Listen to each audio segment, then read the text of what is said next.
It'll wait till I get home. Starts out with CM Punk coming out to the ring. Pretty split crowd. Half like, half don't. The moment fucking Cena's music hits, 2/3 of the crowd boo his ass. They're not stupid. They know he sucks. But apparently he's decided to up his work rate, at least for part of the match. Starts out pretty good. I was pleasantly surprised. I was damn near enjoying John Cena wrestling. For me, that's saying a lot. Ain't the only one. But there was a lot of mat wrestling going on. A lot of back and forth. There was this whole big reversal of submissions. CM Punk got John Cena in a neck vice. An arm reverse neck vice. That he switched into an STF. That CM Punk switched into the Anaconda vice. That John Cena switched into the Crippler Crossface. Till finally CM Punk got to the ropes to break it. I was very impressed by that because it was a good display of moves and it was telling a good story and I was really understanding it. And I don't really praise John Cena. And here's where the praising stops. He immediately started going into the 5 moves of doom. Did a piss poor sloppy drop kick. I was surprised he tried a drop kick to begin with, but it was horrid. And they showed it 3 times on replay so you could see just how bad it was. Then you had Booker T say, oh, that was picture perfect. No, it fucking wasn't. No, not at all. Anybody who's seen any drop kicks know that that was not picture perfect. It looked like shit. Then you heard Booker T damn near say as bad as Taz. Sorry, I wasn't supposed to mention TNA. That this was too technical for his tastes. Yeah, that was too technical. I have a brilliant idea. Watch Wrestle Kingdom 3, Muda versus Hiroshi Tanahashi, and tell me how technical that was. You can smack me for that one. No, Puro.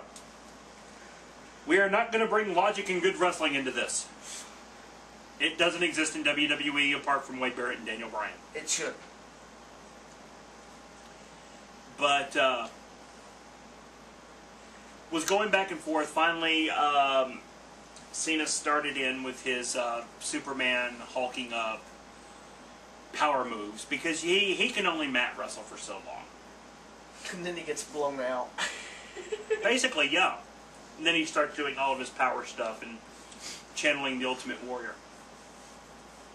Really, the person you want to channel is Ultimate Warrior. But starts going through, does some more of the 5 moves of doom. They go back and forth between the GTS and the Attitude Adjustment, and they both kick out of it at 2. They jaw-jack Triple H with bad officiating, and he's calling it right down the middle. Surprisingly, he was. Finally, after, well, if he hadn't, it would have been business as usual, and there would have been no difference in Vince being there as opposed to Triple H. If you're going to say there's something new, there better be something fucking new. Unlike January 4th, 2010, when the wrestling business was supposed to change, and nothing did. Woo, the Monday Night Wars. Yeah, they tried to relaunch the Monday Night Wars with 5 hours of my life I will never get back. 5 hours of my life that I will never get back. But goes on, finally after the second GTS on John Cena, he goes to pin him. Triple H comes in and counts the 3. John Cena's foot goes on the rope, but he still counts the 3 because he's out of position to see this. He's ref blind. I like this as a finish. Because you can say, you know, whatever, I didn't see it, the decision has to stand because I didn't see it, I don't see it, it doesn't happen, I can't be everywhere at one time. He was in as good a position as he could to count the shoulders. He counted it. CM Punk is the undisputed champion. Triple H goes to shake his hand. CM Punk's leery. He raises his hand anyway, parades him around as the champion, goes to leave. Kevin Nash comes in. Why? I don't know. Clothesline, jackknife, powerbomb on CM Punk. And then goes out through the crowd. While Triple H is standing there with the... What? Who? What? Where? When? Why? How? Yeah, at this point, it was pretty much every question he could possibly ask at one time as to why Kevin Nash decided to intervene in this fucking match. Now, with him being laid out, Alberto Del Rio came in, cashed in his Money in the Bank, kick to the head, pin 1, 2, 3. Alberto Del Rio in SummerSlam as the WWE Champion. The undisputed WWE Champion.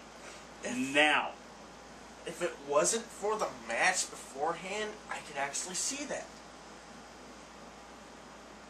Some of the actually, I'm not going to say less smart, but I am.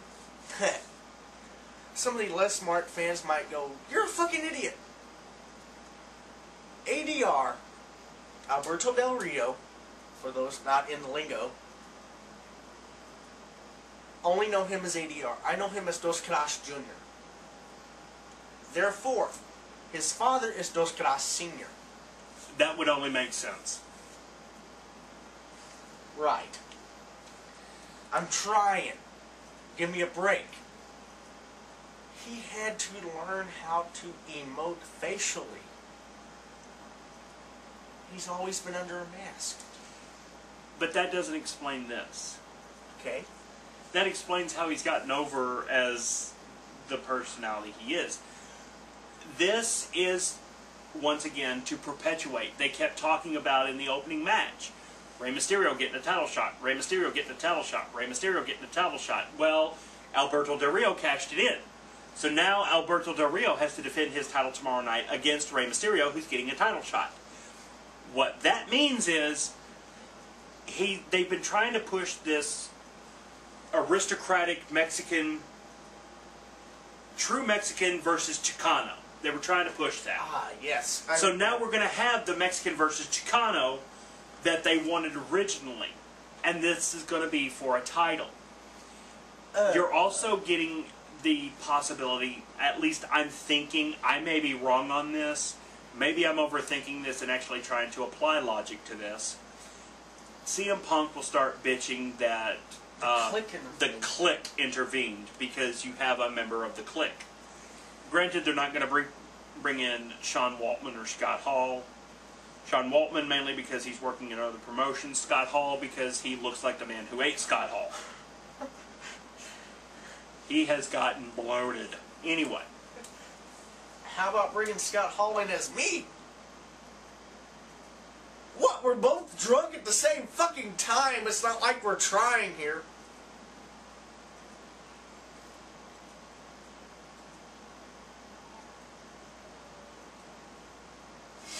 Anyways. I don't know. Overall, it wasn't worth the pay. It's not worth it. If you paid $30 to $45 for this, I feel sorry for you. It wasn't worth the money. It wasn't worth the money they were charging. It wasn't worth... most of these matches you would see on regular free TV, so it wasn't worth buying the pay-per-view. Apart from 2 matches, the beginning and middle of the Cena-CM Punk match, the finish I liked, but it ended up turning Cena into regular Cena. If he had kept with somewhat of a work rate, I would be a little bit more lenient on this match. But I'm not. Overall, the Wade Barrett-Daniel Bryan match was pretty much it. Was pretty much the only pay-per-view match, worthy match of this pay-per-view. Everything else you could see on goddamn free TV, so this was not worth it. The changing of the guards meant nothing. The whole Triple H, things are going to be run different, meant that the first pay-per-view under the Triple H regime was a fucking bomb. Dana White is kicking WWE's ass in the ratings on pay-per-view because he is doing pro wrestling the right way. He's doing pro wrestling without the predetermined outcomes. He's doing pro wrestling the right way, and the people in the ring are doing it correctly. I am absolutely pissed off by this. It hurt my fucking feelings. The one thing you don't want to do is hurt your fans' feelings. This pay-per-view, which was supposed to be the first under the Triple H regime, the first of the big four that run you the year, pissed me off. Hurt my feelings. Okay, I got a stupid question here. First of the big four, I thought WrestleMania was the first of the big four. No, WrestleMania is what ends the big four. You start with SummerSlam. That's where you start the beginning of all your new storylines. Survivor Series. Royal Rumble is the beginning of the road to WrestleMania. Then you have WrestleMania, which is the culmination of all of your storylines of the past year. Those are your big four. This was the beginning of that. And it sucked. Oh, it did more than suck. It bit a hard one. Stephanie McMahon needs to learn to write better. Period. She needs to stop being in charge of creative. They need to hire bookers. They need to hire the right people to make this properly. I'm so thankful Ring of Honor is actually getting its own show. Woohoo! September 24th, noon, they're getting their own show on Fox. I will be reviewing Ring of Honor. I'm sure Angry Mark will be reviewing Ring of Honor. We're actually going to be enjoying some good wrestling. Now me, I'm still going to pick it the fuck apart if I see problems with it. But me, on the other hand, I might not, But I'm sorry. The Wade Barrett-Daniel Bryan match was a shining diamond in the middle of a steaming turd. And that's I can't say enough against it. This was horrible. This hurt my feelings. It really did. I felt dirty. I felt like I needed to get up and go get a shower after this.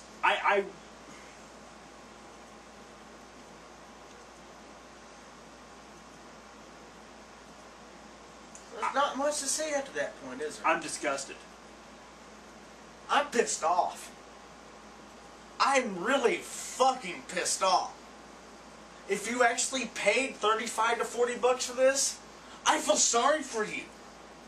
Seriously, this sucked. We got it on live stream. Easier that way. Unfortunately, Doesn't cost as much. Not as good a quality. Doesn't cost as much.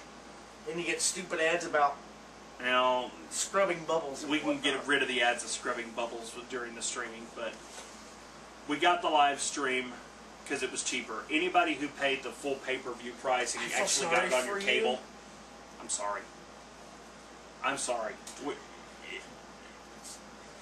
But I'm disappointed. I am too.